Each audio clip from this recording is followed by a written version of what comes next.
Eh bien, la première chose que je voudrais dire, c'est qu'en janvier, sur le compte courant, j'ai fait un rapport. Combien est arrivé en février sur le compte courant? Des investissements ont été reçus. 41,5 millions. C'est la première chose. La deuxième chose que je voudrais souligner, c'est qu'aujourd'hui, j'ai visité le site d'Alabichevo. Il n'est pas venu chez nous, mais il a visité le 4e et le 5e bâtiment de Sergueï Sergueïevitch Sobyanin, le maire de la ville de Moscou.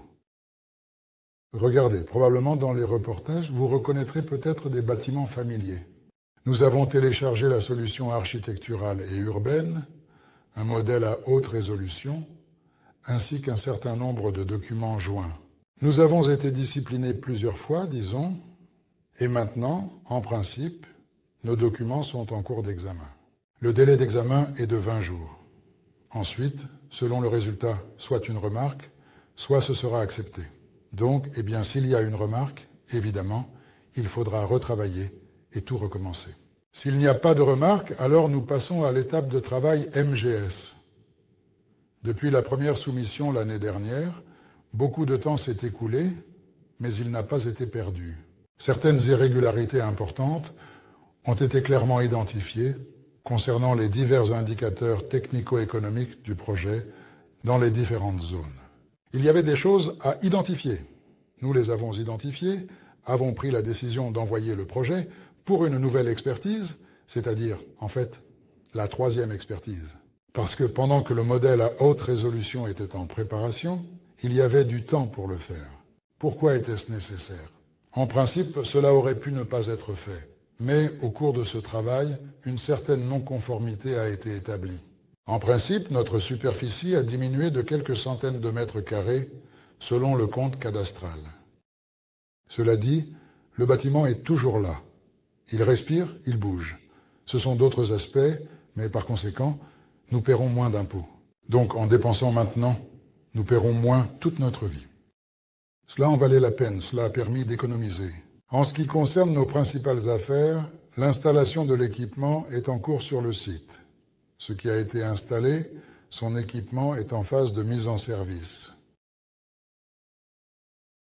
L'une des dernières unités qui a été mise en service est la radiographie. Dans le chat numéro 1, ils ont expliqué pourquoi elle était nécessaire. Lors de la soudure des boîtiers, des pièces, de tous les composants SMD, il y aura également des boîtiers dont les pattes sont dirigées vers le bas et non sur les côtés. Il est absolument essentiel de les contrôler de manière rigoureuse et le seul moyen efficace pour y parvenir, cela permet d'éviter non seulement les défauts mineurs, mais aussi les pannes majeures qui peuvent survenir pendant l'exploitation. En effet, un contrôle adéquat garantit la fiabilité et la durabilité du système, minimisant ainsi les risques d'interruption de service et les coûts associés aux réparations imprévues. On peut constater qu'avec l'apparition de cet équipement, les capacités technologiques ont augmenté, notamment en ce qui concerne le montage des composants SMD, elles ont considérablement augmenté. En ce qui concerne l'usinage, des travaux sont actuellement en cours pour l'assemblage du moule, la mise en kit, car il avait été partiellement démonté, donc il est en cours de remontage. Il s'est avéré qu'il manquait certains éléments de fixation, donc nous nous occupons actuellement de leur approvisionnement. Ils ont promis de livrer par avion, et l'assemblage de la fonderie est également en cours, car nous devons d'abord mettre en service le four à creuset de classe Assad résistance aluminium creuset. Nous avons actuellement besoin d'un fil de compensation pour connecter le thermocouple. Nous attendons la livraison. Et nous en avons besoin en priorité maintenant pour couler les rotors des moteurs. Voici la dernière modification où il n'y a plus de pièces usinées, où tout sera assemblé d'une manière complètement différente, plus productive et à moindre coût, disons-le ainsi. Ces travaux sont en cours, chaque jour. Et en plus, il y a la formation des employés, car ils apprennent à manipuler cet équipement pour ne pas avoir peur par la suite. Ce travail est en cours. En plus de ce travail, il y a un travail lié à une autre direction. Ce sont toutes sortes d'adjectifs nécessaires et essentiels. Sécurité au travail, écologie, sécurité incendie. Tous ces services sont créés. Parce que c'est un travail très sérieux, il est nécessaire. Elle est absolument indispensable non seulement pour que nous respections les exigences légales, mais aussi pour obtenir rapidement l'autorisation de mise en service.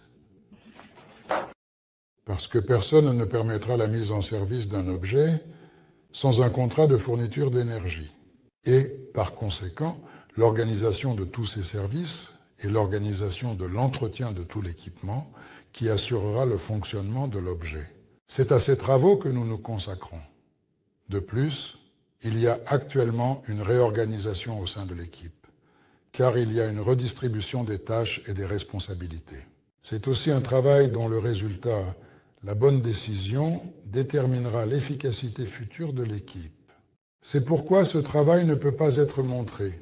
On peut seulement en parler. Mais croyez-moi, il aura un impact très sérieux sur les résultats à l'avenir. Et ici, il ne faut pas permettre de faux pas ni d'erreurs. La livraison est déjà en cours, les prépaiements ont été effectués, les avances versées. Équipement de contrôle et de mesure, ainsi que de tests. Car actuellement, l'installation climatique, moins 70, plus 150, et humidité 88%.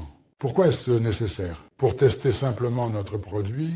En Chine, le processus de dédouanement devrait déjà avoir été effectué pour la presse de vulcanisation afin de fabriquer des joints pour le contrôleur. Là-bas, il y a déjà une machine à tailler les engrenages pour les réducteurs de moteur. Voici la machine d'essai pour la fabrication des joints de tige. La livraison express des canaux de coulée et des douilles de canaux de coulée a été envoyée pour démarrer la machine à thermoplastique. Et actuellement, plusieurs autres unités d'équipement de test sont à l'étude, pour lesquelles aucune décision n'a encore été prise. Parce que ce que nous avons organisé maintenant, grâce à vos investissements dans le contrôle d'entrée des matériaux, nous permet déjà de résoudre des tâches sérieuses, de progresser avec confiance et d'éviter toute perte. Parce que dès que les matériaux arrivent, leur composition est contrôlée et nous savons déjà clairement que nous avons reçu exactement le matériau que nous avons commandé. J'ai déjà écrit dans le chat que le robot de soudage reçu, avec la table tournante, est monté, testé, et maintenant l'outillage est en préparation pour pouvoir souder des cadres pour les quadricoptères dans cette section. Et pas seulement pour eux.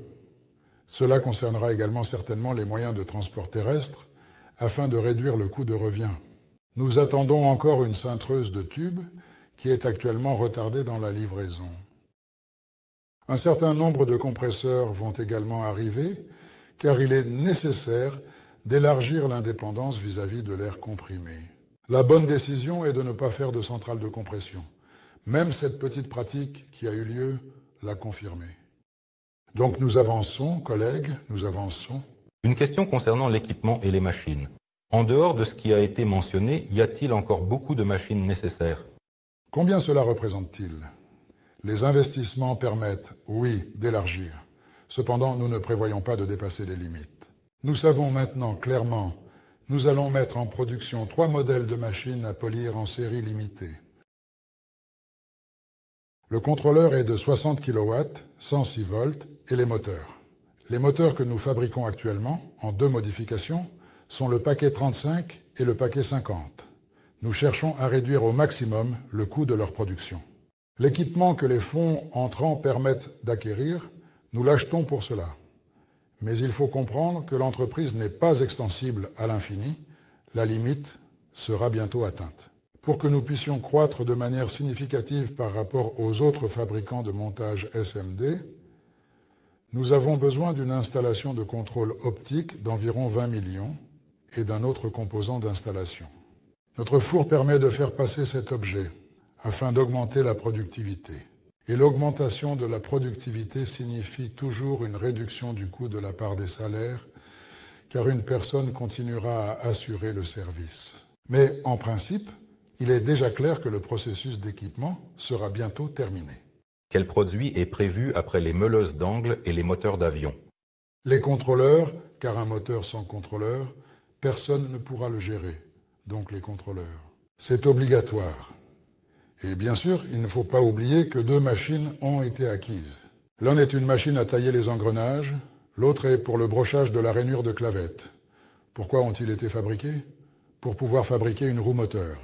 Mais la pratique a montré, après de nombreux tests, qu'il doit tout de même avoir un réducteur. Parce que nous avons démontré, à travers de nombreuses expériences et en laboratoire, que le rendement du moteur dépend de la vitesse linéaire de rotation dans l'entrefer.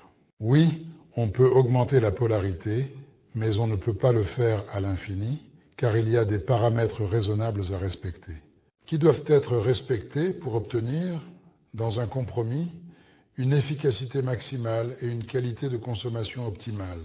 Nous avons essentiellement atteint ce point, où dans ce cas, il s'agit de la taille 318, qui convient aussi bien pour l'aviation que pour les applications terrestres, les vélos et tout autre usage. Parce que nous comprenons que les vélos ont une certaine pertinence. Nous ne rivaliserons pas avec la Chine, mais là où nous pouvons vraiment concurrencer, nous devons nous diriger vers ce segment de marché. Parce que nous ne devons pas satisfaire notre curiosité ou nos ambitions aux dépens des autres. Notre objectif est de générer des profits, c'est ce que l'investisseur attend de nous. Dans le chat numéro 1, j'ai publié le coût d'un moteur qui est de 800 volts, je crois, oui, 40 kW pour un système aéronautique, et il coûte environ 23 000 €, 2,5 millions de roubles. Seulement là, il n'est pas encore clair combien de moteurs peuvent être commandés en tout. Oui, mais il est livré avec un contrôleur. Bien, si nous proposons maintenant un moteur similaire avec un contrôleur, mais à un prix comparable, la marge bénéficiaire, et combien de vélos il faut fabriquer, et combien de ceux-ci. D'autant plus que ces moteurs sont destinés à un segment complètement différent. C'est comme comparer une voiture. Si vous achetez une Ziguli ou une Maybach, cette voiture, soit une Moskvitch, soit une Tesla, là on paye déjà pour le prestige. Ici aussi. Et nous savons bien que Victor Alisov a montré combien coûtent les bateaux et combien coûte leur propulsion. Y a-t-il un sens? Oui, il y en a. Collègues, il y en a. Et dans cette direction, oui. Mais en même temps, il faut comprendre que le marché des drones super lourds est gigantesque et inoccupé. On nous dit que pour une masse au décollage de plus de 30 kg, il faut former un pilote. D'accord, c'est ici. Et là-bas, il y a le marché russe avec un produit. Il y a le marché étranger pour lequel il y a un autre produit. Mais cela ne signifie pas que nous sommes patriotes et que nous n'allons pas sur le marché occidental. Pourquoi? Nous irons. Pourquoi? Parce que nous vendons des produits, oui, et nous introduisons ce dont nous avons besoin. C'est un phénomène normal. C'est technologique. Et si on nous dit, eh bien, les Chinois vont prendre, démonter, modifier, lancer. D'accord. Mais notre moteur est sans encodeur. Ils devaient démonter le moteur, installer un encodeur pour utiliser leur propre contrôleur. Et ce paramètre n'était pas là. Notre contrôleur, d'accord, ils l'ont ouvert. À quoi bon le cacher? Il est partiellement basé sur, pris comme base, comme prototype, les Chinois. Ils ont tout ouvert là-bas, copié le schéma, mais le programme, où est le logiciel? Il n'y en a pas. Donc ce n'est pas si simple à copier. Et pendant qu'ils copieront et créeront ce programme, nous serons déjà en avance. Personne ne joue généralement à la course-poursuite. Il est plus simple de s'entendre. Et là, une question se pose, à laquelle je pense, vous répondrez vous-même. Où seront les premières livraisons? C'est ici en Chine. Et comment va le MOT? Quoi de neuf dans la conception? Eh bien, il y a des changements sérieux. Tout d'abord, conceptuellement, il a changé, comme on dit, il est devenu avec des boîtes aux lettres. Le système de propulsion a été déplacé. Sous chaque hélice se trouve un moteur, une hélice, un contrôleur, une batterie, le tout bien emballé. Tout cela est amovible. À l'avenir, on peut le faire de manière à ce qu'il puisse également se détacher et se rattacher, comme le chargeur d'un fusil Kalachnikov. Quel problème? Un attachement fiable et solide. C'est pour pouvoir le détacher et le rattacher rapidement, etc. C'est le premier point. Deuxièmement, la longueur des câbles d'alimentation est réduite au minimum. Car lorsque vous avez une batterie centrale, vous devez tirer ici, soit vous avez besoin de câbles épais, soit d'augmenter la tension. Et imaginez, par exemple, si vous envoyez un drone agricole quelque part et qu'il fonctionne entre 800 et 900 volts. Ce sont des exigences spéciales et c'est très dangereux. C'est pourquoi il faut comprendre qu'il est nécessaire de trouver un compromis entre les performances énergétiques, le coût de revient, les coûts d'exploitation et les caractéristiques. C'est pourquoi un tel concept a été adopté. Quand toute l'énergie est rassemblée en un seul endroit, où l'accès est pratiquement inutile, où l'on peut retirer la batterie et la placer sans problème particulier sur un connecteur, où le poids du cuivre est minimisé, nous avons pris en compte l'expérience du pilotage du modèle précédent. C'est pourquoi des changements importants ont été apportés aux contrôleurs de vol et à la conception en général. Parce qu'après tout, les petits quadricoptères et les grands sont différents. En plus de tout cela, les possibilités technologiques qui ont émergé permettent de rendre le cadre ajouré, comme la structure d'un pont, en l'allégeant considérablement, tout en conservant sa résistance mécanique. Et d'autres éléments, comme le patin d'atterrissage, les mêmes amortisseurs qui y ont été intégrés. Parce que nous avons vu comment il peut s'écraser au sol, au cas où, sachant que tout le monde n'aura pas immédiatement les compétences de pilotage nécessaires, et donc les erreurs sont inévitables. Donc, si l'on parle d'une utilisation agricole, d'une utilisation dans les services de livraison de surveillance, c'est important. Et un autre point, c'est que notre quadricoptère, sa conception permet de les combiner grâce à un cadre supplémentaire. Un cadre est fabriqué, 4 quadricoptères sont connectés. Ensemble, ce n'est plus 250 kg de capacité de charge, mais, excusez-moi, 1 tonne. C'est déjà considérable. Et beaucoup disent qu'il faut installer une centrale électrique pour que tout cela puisse voler. Installez-la si vous le souhaitez. Un câble là-bas. Ce sont déjà d'autres questions. Il faut toujours comprendre qu'il existe une corrélation entre la portée de vol, la charge utile et le temps de vol. Plus vous chargez, moins vous volez loin, ou moins vous restez en l'air. Il faut toujours chercher un compromis. Et tout cela dépend de l'endroit où ce produit sera utilisé. Parce que, par exemple, si une recharge est nécessaire, la capacité de la batterie peut être augmentée sans trop de problèmes. Et cela peut être fait grâce aux possibilités technologiques d'alléger la structure. Parce que ce que l'on peut faire dans un garage, là, on n'atteindra pas l'allègement de la structure et les qualités de consommation. Pour cela, il faut de la technologie. Et nous voyons, nous observons. Maintenant, il est possible soit de rassembler des packs au laser, soit avec cet automate. J'ai découvert qu'en vertu de la loi russe, on peut commencer la transformation d'une LLC en JSC à toute étape. Il n'est pas nécessaire d'attendre la construction. J'ai vérifié auprès des experts sur cette question. Eh bien, l'expert ne vous a-t-il pas dit comment dépendra le coût de l'objet de privatisation en tant qu'objet de construction inachevé ou en tant qu'objet mis en service, plus avec le terrain? Et selon l'exigence, sous contrat conclu avec Technopolis, nous pouvons acquérir le terrain en propriété pour 1% de la valeur résiduelle seulement après la mise en service. Demandez à l'expert, il vous expliquera. Collègues, je vous en ai parlé. Je vous ai expliqué à plusieurs reprises. Notre objectif n'est pas de nous réorganiser pour le plaisir. Il faut certainement se réorganiser au moment où l'évaluation de l'objet est maximale, où la valeur de l'objet est maximale. Pourquoi? Eh bien pour que chaque action représente le plus de fonds possible. Avec les Chinois, leur commande de moteurs d'avion est-elle sérieuse? Nous avançons dans cette direction et ils sont intéressés, car un certain nombre de leurs projets ne se réalisent pas avec leur moteur BLDC. Sovelmac a-t-elle déjà commencé à générer des bénéfices, réinvestir dans améliorer la production, l'achat de nouvelles machines? Ou est-ce possible seulement après avoir obtenu l'autorisation? Et en général, l'entreprise prévoit-elle une telle stratégie? Initialement, c'était exactement cette stratégie qui était prévue, mais elle aurait retardé l'obtention des dividendes. Parce que les bénéfices auraient dû être dépensés pour l'achat d'équipements pour créer des lignes de production en série. Et comme les investissements se sont avérés suffisants pour l'achat de cet équipement, nous n'avons pas suivi le programme minimum, mais un programme plus concret. Parce qu'aujourd'hui, l'entreprise ne peut plus être considérée comme une question de Sovelmac. C'est une entreprise industrielle sérieuse avec son propre Sovelmac, disons-le ainsi. Allez-vous concevoir et produire vos propres machines en tant qu'équivalent de celles qui se trouvent dans l'atelier? Eh bien, nous allons nous occuper de machines spécialisées, c'est ce que nous faisons. Celles qui concernent précisément les processus de production de nos produits. Les machines universelles, non. Cela n'a pas de sens. Mais machines spéciales, oui.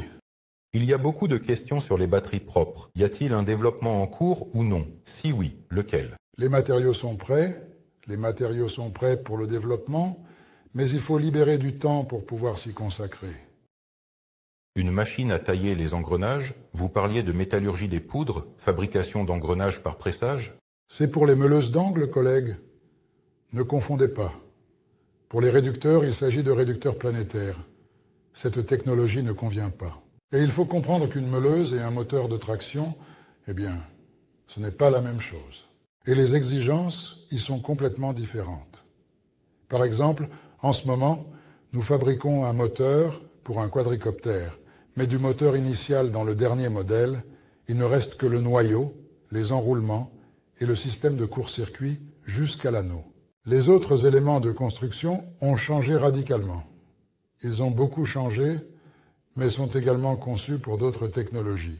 Mais ce qui reste, c'est le roulement pour l'instant, et maintenant, dans la modification suivante, nous examinons la conception pour remplacer le roulement à billes par un roulement à glissement. C'est plus compact, plus léger, mais tout cela dépend de la manière dont ces moteurs seront utilisés. Parce que j'ai déjà dit plusieurs fois que, en principe, le concept semble être le même. Mais pour la livraison, il y a des particularités de fonctionnement différentes. Pour l'agriculture, c'est différent. Et pour les objectifs militaires, c'est encore autre chose. Donc, en principe, la base est la même, mais les nuances et la conception diffèrent légèrement partout. Merci. Quelqu'un a-t-il commandé une usine clé en main, prévue quand, après Spetselmash? Eh bien, tout le monde observe maintenant. Oui, il y a des essais, mais vous comprenez bien que je ne donnerai jamais mon accord et ne signerai pas tant que cela ne sera pas objectivement prouvé. Alors nous pouvons... Autant d'équipements pour la fabrication de cadres de quadricoptères. Le quadricoptère est un test. Tant d'équipements ne suffisent pas pour cela. Avez-vous finalement décidé de vous lancer dans la production? Eh bien, le fait est que pour sa production, il a fallu acheter seulement 2 machines supplémentaires, disons. Il s'agit d'une découpeuse de tubes et d'une cintreuse de tubes. Le robot de soudage est nécessaire pour les véhicules terrestres, également très. Parce que même un châssis à 4 roues, à 8 roues, peu importe, il doit être soudé par un robot, pas à la main.